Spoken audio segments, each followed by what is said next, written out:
I'm presenting the case study for Angola. I will begin with the Angola context. In 2017, following the military and the political unrest in the Kasai region, DRC that forced about 35,000 people to flee to Lunda North in Angola. Our collaborative efforts are reflected in the following activities. In 2018, we conducted a joint mission assessment, soil analysis, and the joint focus group discussions. A food security and livelihood working group was developed to enhance coordination, targeting, and avoid duplication of activities. A 5-year joint livelihood strategy was also developed. Joint donor appeal was developed. The main objective for our collaboration is to enhance food security and nutrition for self-reliance. The profile of refugees showed that the main skills are construction, carpentry, auto mechanics, cutting, design, electricity, and the markets and trading. The findings during the JAM that was conducted in 2018 showed that the food consumption score in 2018 was found at 38%, which is acceptable, and 34 borderline, and 29% poor. Food security remains a concern despite continued effort, distribution and supplementary feeding, lack of income generating activities, and the unemployment combined with high food prices resulting to insufficient economic access to food outside the camp, which is really an issue here in Lunda North.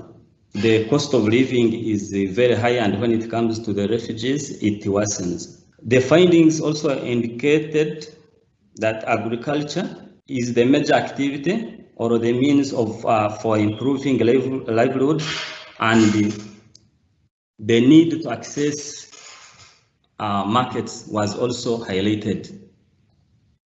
The UNHCR WFP livelihood strategy has the following strategic objectives: improving food security and nutrition, improving economic inclusion, opportunities, and building self-reliance, and providing technical assistance to local government. The strategy followed the following process. We conducted a joint national regional meeting. We involved the different stakeholders, both from the national and the regional. We also carried out joint mission to assess the conditions and possible implementation sites, and consultations with the government, refugees, and host communities. The strategy is backed up by the several data sources, of which include the joint assessment, agriculture soil analysis, market survey, livelihood country analysis, and now we are in plans of conducting a comprehensive needs assessment. The strategy has the following components: enhancing employment opportunities, access to financial services, markets, safety nets, main income source, interests lying in agriculture. Priority sector are agriculture, business, and vocational training. So that is in summary the priority in the strategy: tackle on agriculture, business, and the vocational trainings. We developed the monitoring framework, and also This strategy will follow a graduation approach. The 4 cohorts of beneficiaries will also undergo a 2-year livelihood program, whereby WFP will mainly focus on continued and conditional food assistance, alongside the condition of food assistance for those participating in livelihood activities, on the condition that they will build assets for the community.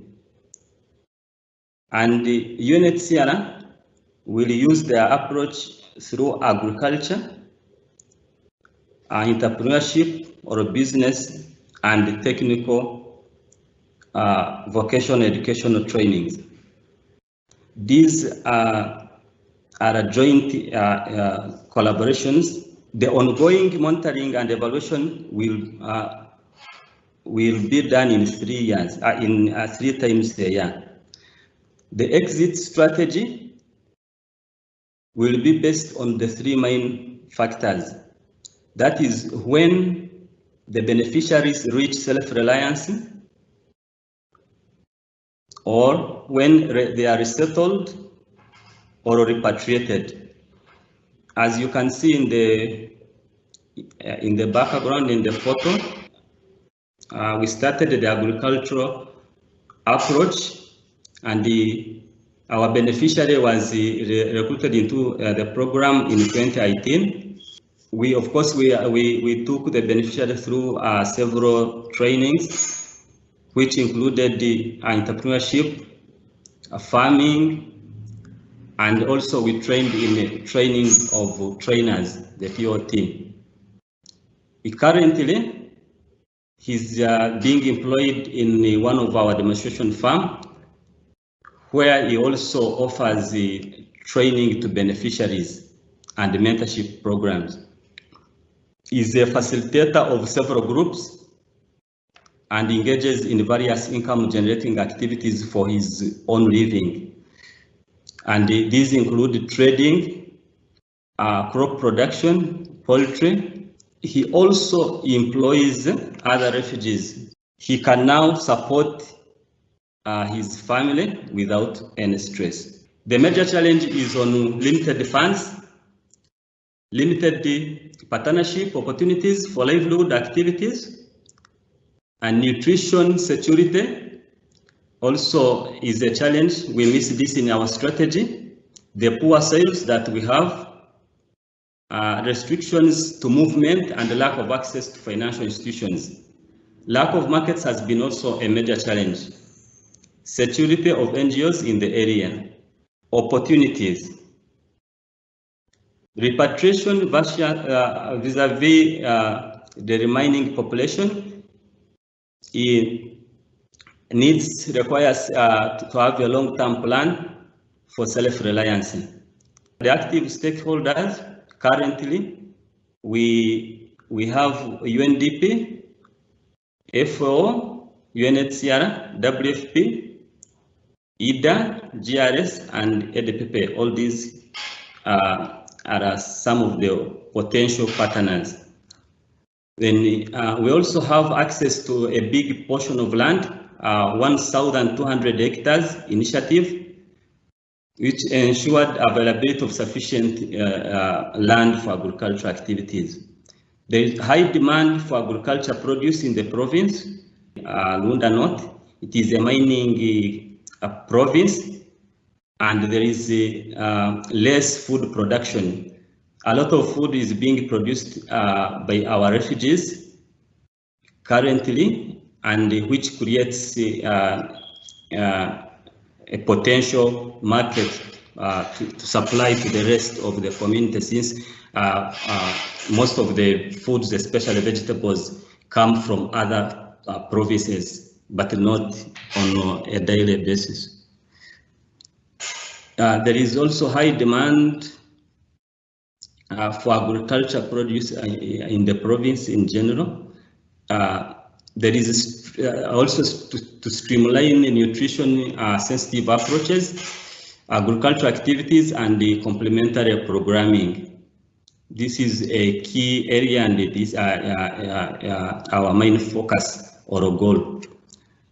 Livelihoods and self-reliance activities that we have to focus on is scaling up the ongoing agricultural activities, expanding market linkages, strengthening entrepreneurship promotion, secure funds for these activities, village saving and loans,